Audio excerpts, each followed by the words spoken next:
Okay, over here is where I got a little drill press, you know, if I want to do some drilling. Okay. Now let's move on down over here. We got some more special tools. Now all of these tools right here that you're seeing is where I pulled out a automatic transmission, 4-speed. It was a 4T65E transmission a couple of years ago. These are all the special tools that I bought when I rebuilt it. This is like to preload the differential, to check the end gap, you know, as far as the free play. These are spring compressors. Got different ones. There's one, there's one. These are seals installers. This is an axle installer, axle seal installer. Let's see. More seal.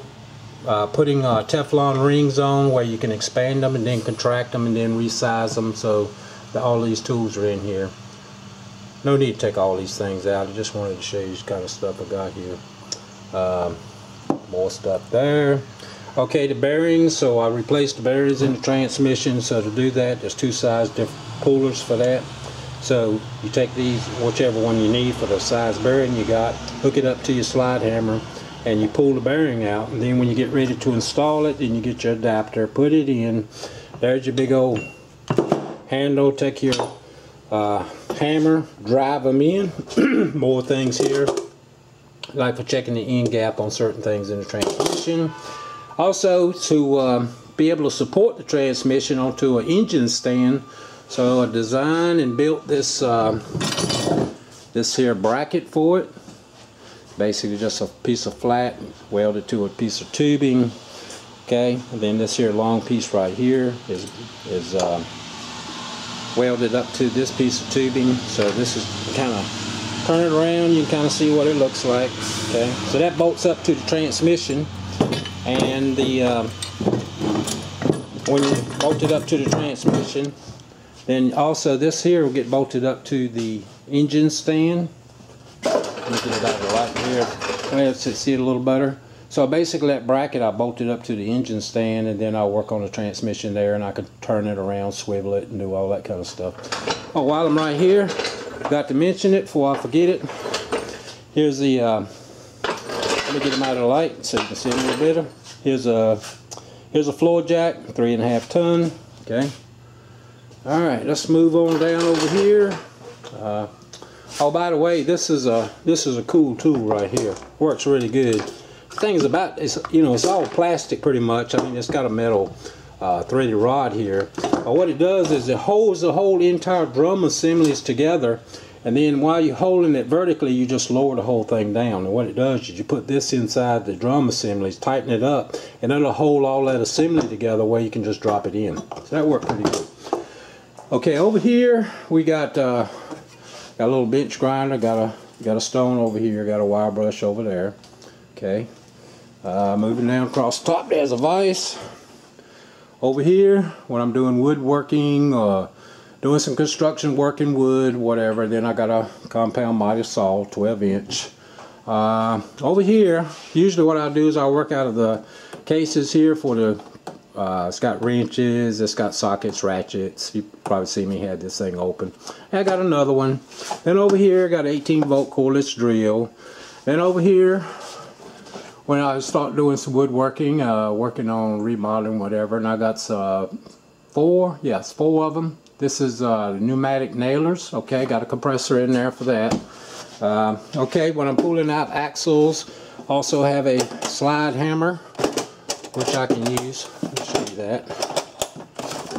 So that comes in handy sometimes. A lot of times you can get a pry ball back there, you know, and just kind of pop it loose. But once in a great while, you're going to run into one you just cannot get out. And this thing right here really works great. I also got the cup right here. So that screws on there, slides behind the CV joint, and then you give it a snap, boom, pops it out. Okay, that works pretty good.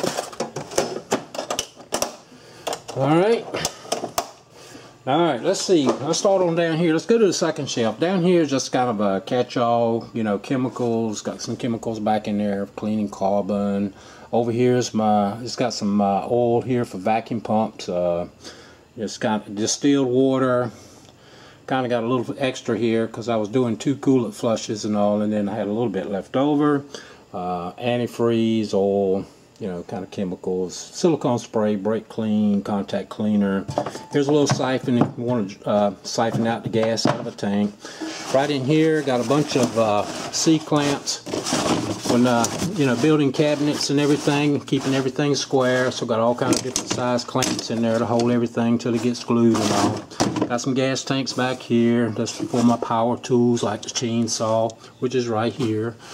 Kind of got an old radio in here. Got a actually, here's the door lock, the old door lock. I think maybe I'll make a video out of that and tear it apart and do a little investigating on it, and maybe a reverse engineering to see how this thing works. I know it's got 3 micro switches in it, you know, from what I looked at the diagram. Might make an interesting video. Over here, got another jack.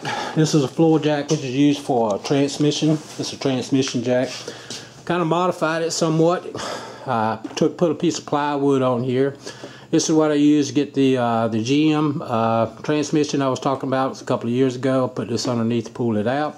Okay, up over here you can see all the jack stands I got. Got a couple here. And when working on the big stuff like the Suburban, you know, we'd use these right here. Got a fire extinguisher back in there. Got a scissors jack back over there. Also over here got a got some ramps, you know. Got another jack up underneath there. Okay, now also I didn't mention it, but I also got a couple of jacks back up in here. There's one's right there, one's back in there. Let's see. Okay, you got the ramps, chocks rather. Chocks sitting on top of the ramps. Over here, got some more jack stands. Okay. Also, this is the plate that I used in a Suzuki video, where I needed to hold the crankshaft from turning so I could get this here crankshaft bolt, you know, tightened up, torqued up. It was way on up there and torquing, you know, trying to hold this here crankshaft from turning. So I just decided to go ahead and make me a plate for it. If any of you guys need that, then give me send me a comment. I'll send you a PDF file on it. Shows all the dimensions on it. Show you what I did. Okay. All right. Let's see. Okay. Over here we have the. This is a 6 horsepower gasoline engine. This is a pressure washer. Okay. I use that occasionally. Over here I have the air compressor that I use. Over here it's got kind of like a catch-all. Got my shop rags over here. Got some miscellaneous screws, nuts, nails, that kind of stuff. Yep, it's not organized for sure. Okay, that will conclude the second video, and hope Don Joe, I hope you like that, and others out there too. And next 2 videos we're gonna get started on the specialized equipment here, scopes and scanners and all that kind of good stuff. So guys, you guys stay tuned. I appreciate you guys watching, and stay tuned, and we'll get you some more out there. You take care.